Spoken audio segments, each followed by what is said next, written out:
Hey everyone, my name's Andy. My channel's Finding Value. If you like making money, subscribe to the channel. Ride this commodity bull market up with me and everyone else in our community. So you'll fit right in if you like commodities. So click subscribe. I was looking through some articles and let me scroll up here. It says the world, or you can let me do this. The world will need 10 million tons more copper to meet demand. It was released in March 2021. And if you scroll down here, it says, within a decade, the world may face a massive shortfall of what's arguably the most critical metal for global economies, copper. There you go.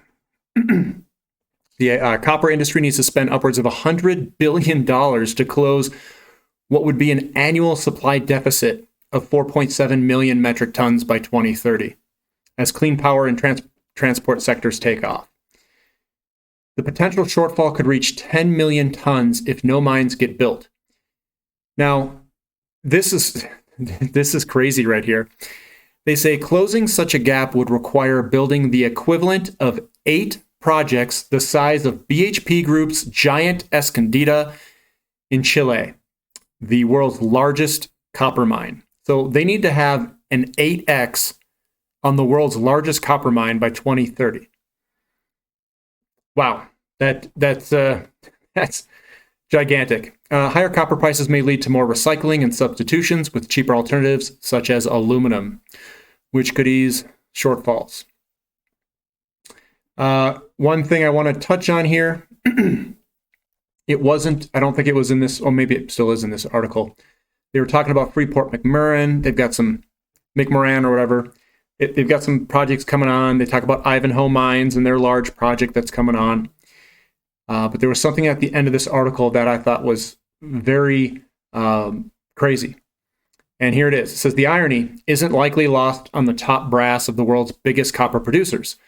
Freeport Chief Executive Officer told an industry gathering last week that even if copper soared to $10 a pound tomorrow, it would take his company 7 or 8 years to get a new production to the market. So that very well could happen where price goes vertical because you can't get these mines. They can't come online that quick, and there's nothing that great. There's no large mines that are very easy to mine left. So this is happening across all of the mining companies. This isn't just copper. It's happening in silver. It's happening in the platinum group metals. The difficulties of getting these materials out of the ground are growing exponentially. So prices are going to go way up. And even if prices go up, some of these companies are like, I don't know if it's really going to work, even if prices go up. So the name of the game here is, in the way that I view it, and the way that I think we should be playing it, or at least the way that I'm playing it. Remember, this isn't financial advice, it's just education. Is that I get my physical precious metals, get them in my hands, I hold on to it, and if these guys are going to have harder and harder times to get it out of the ground, it makes anything above ground that much more valuable. That's one way to play it. Another thing is when you go and you buy some of these companies, sit on them.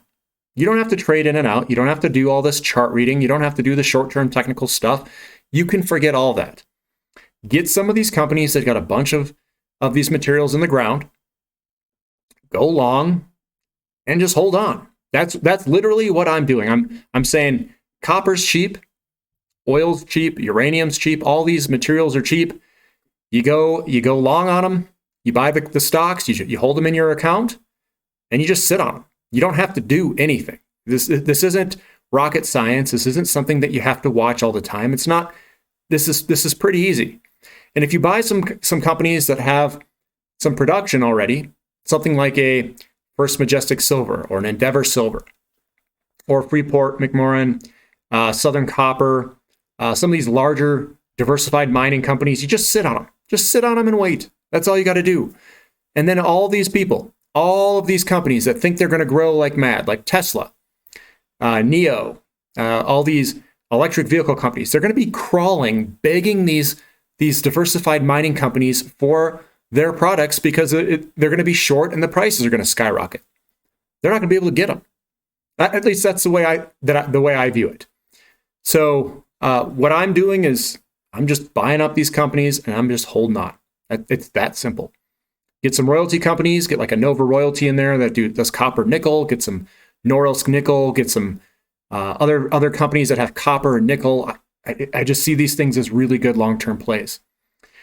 So I just wanted to share that information with you. I was looking at some articles, and I do think that copper is going to, some of these materials, they're going to soar, and they're going to go vertical. And people are going to panic, and then they're going to go even vertical more. Because what happens is, when things haven't moved, they're not buying anything. And then when they start seeing the price move, people start to panic, and then they just start piling in, whether it be investors or industrial users. So that's kind of what I see. I see it in silver. I see it in copper. I see it in all these different metals. And I'm already in them, so I'm just sitting there waiting, playing the twiddle thumb game, clicking refresh on my portfolio. Hope you guys like this content. Give me a thumbs up. Leave any comments. Let me know what you guys think. Let me know what your favorite copper plays are. Put them in the comment section. Love to hear what you guys have to say. Thanks for listening. This is Finding Value.